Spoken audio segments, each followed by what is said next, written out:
Alors, maintenant que nous avons créé et navigué de page en page, nous allons maintenant voir comment nous allons naviguer de page en page tout en envoyant un paramètre. Donc la première page va envoyer un paramètre à la seconde page. Alors souvenons-nous que dans notre application, nous avons créé un formulaire qui s'appelle mon formulaire. Alors mon formulaire dans sa version XAML, nous avons créé un bouton dans lequel nous avons mis un événement button click. Donc nous allons voir l'événement. Ici nous avons dit new nouvelle page. Alors, ici nous allons envoyer le paramètre. Voici le paramètre pour cette page. Voilà. Alors, donc ici, voilà le paramètre que nous avons envoyé.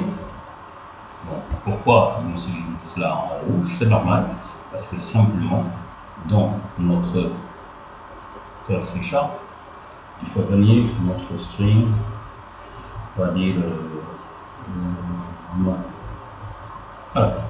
Alors, on revient dans nouvelle page, un formulaire, ça disparaît. Donc, maintenant, on a dit qu'il faut aller dans nouvelle page. Alors, nouvelle page, ici, je vais créer un string, je vais appeler le mot. Alors, je vais dire ici que le mot, le mot ici, le mot reçoit mon tout. Et n'oubliez pas, puisqu'on va faire du bind, donc je vais lui dire binding context égal à this, cela veut dire que c'est à l'intérieur de ce formulaire. Donc c'est bon, nous lui avons donné le paramètre, ici même chose, donc là, maintenant, dans nouvelle page, je vais changer en lui disant, je ne vais plus afficher ma nouvelle page, je vais mettre un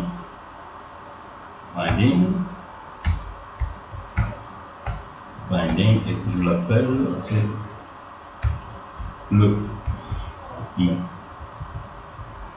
Alors j'espère que ça s'appelle le mot, ok, c'est bien. Donc je rappelle, string mot, c'est le paramètre envoyé, je le reçois, j'ai créé une variable publique, attention, le mot doit être public.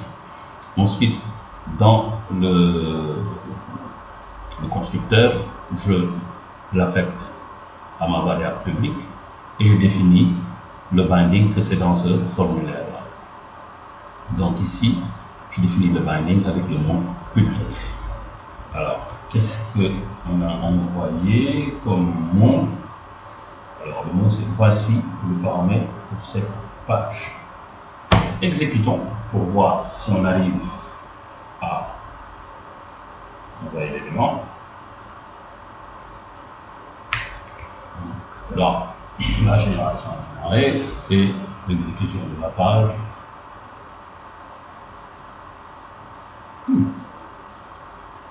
Nice. Donc, je vais cliquer sur nouvelle page. Oups, voici le paramètre pour cette page. Alors, je reviens. Good, ça marche. Alors, on va aller plus loin. Ici, nous savons que c'est une zone de texte. Je vais faire de telle sorte que ce que je vais saisir là, quand je mets nouvelle page, que ça se retrouve ici. Alors, comment est-ce possible? Dans ce cas, ce qu'on va mettre ici, dans mon formulaire, on l'a appelé texter saisie. Bon, c'est très simple. Je vais mettre ici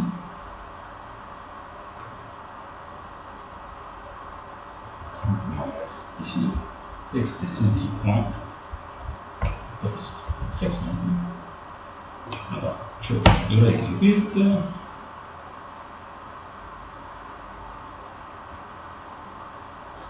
J'exécute, je réexécute. Et là, le déploiement est fait. L'application va être lancée. Et oups, Cool. Donc, je vais mettre j'aime la programmation avec Xamarin. Nouvelle page. J'aime la programmation avec Xamarin. Thank you.